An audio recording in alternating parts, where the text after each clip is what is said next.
What we're doing here is we're studying the effect of glyphosate, which is that herbicide, weed killer, and we're looking at this at 1/3 the typical dose or concentration that you would see on a non-organic piece of food. So if you have non-organic food prepared, you're going to expect about 3 times this concentration of glyphosate. We picked this amount, this 1/3 quantity, because we want to really closely mimic what we think is really impacting the small intestine directly after you consume a food. So we're hoping you have some bacteria that chew up some of the toxicity involved before it hits the small intestine. So this is our best guess at what you might be seeing in a non-organic meal as you consume the food.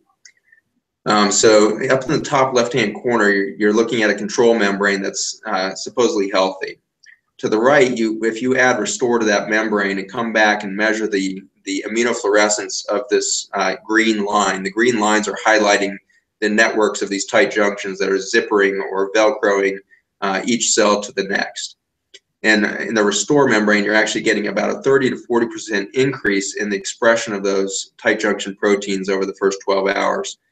That will get stronger and stronger for every day out to about 6 days. And at 6 days, we hit a plateau of tight junction expression and integrity that we've actually never measured before in the labs. We've never seen, we didn't know tight junctions could get as dense and intelligent as you can get after about 6 days in Restore therapy in the Petri dish there. In contrast, if you take that control and don't add the Restore, but add the glyphosate at this 1/3 concentration of a typical meal, you can see what happens there. The cells actually fall apart from one another. You now have the opportunity for massive leaky membrane here. And so this is literally leaky gut under the microscope here. And so that induction can happen with glyphosate. The same exact thing happens with gliadin, which is the breakdown product of gluten. We've done the same study showing the same effect with the amount of gliadin that would be delivered from 1 slice of pizza. And so glyphosate's about 10 times more potent than gluten or gliadin at destroying the tight junction, but they both ultimately go through that same toxin pathway, creating that global leak. The excitement that we have is in this lower right-hand corner.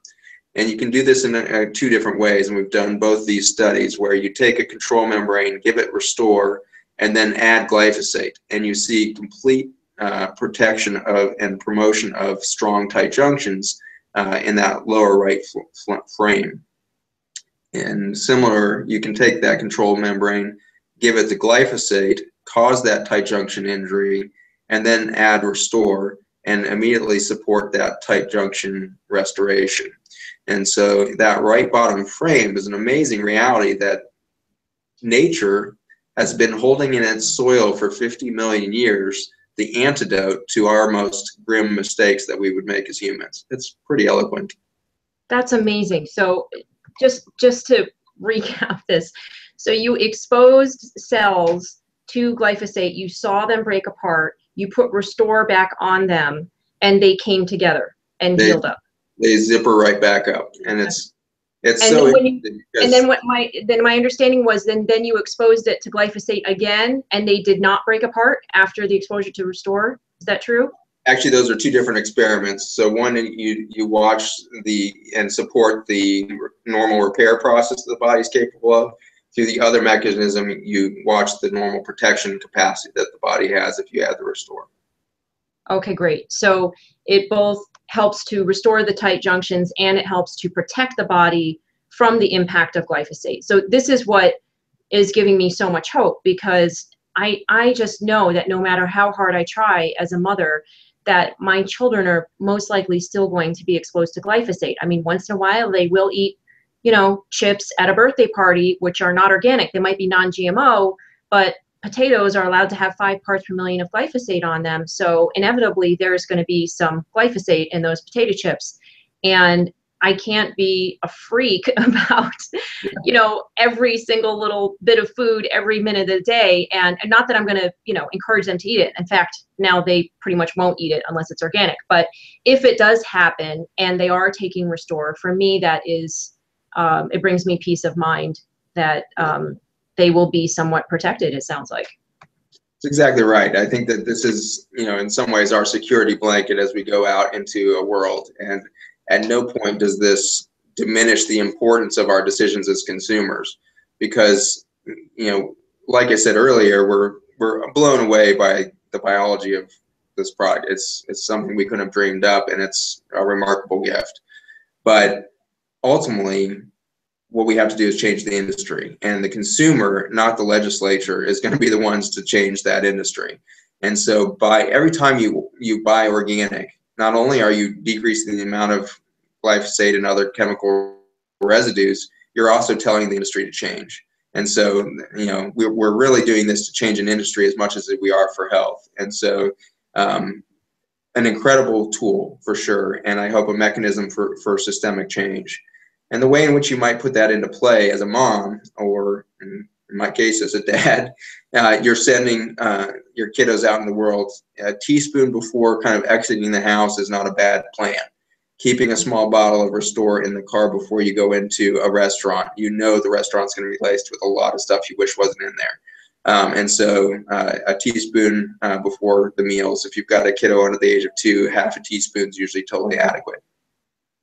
And so you put that protective barrier up, and then take a little bit of peace of mind as you make your smart decisions in the grocery store or the restaurant or wherever it is.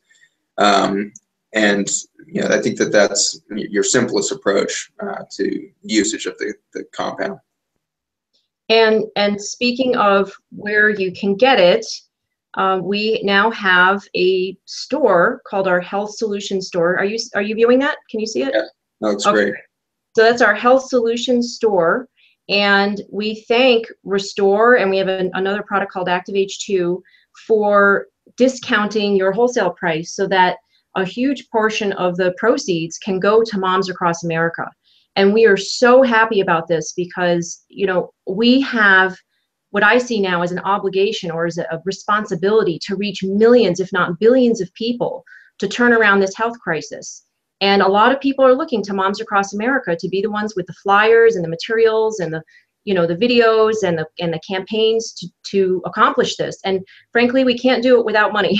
So the proceeds from this product, and any of the products on our website, we have 2 now, we'll have more later, will go towards all of those programs, will go towards materials, they'll go towards campaigns.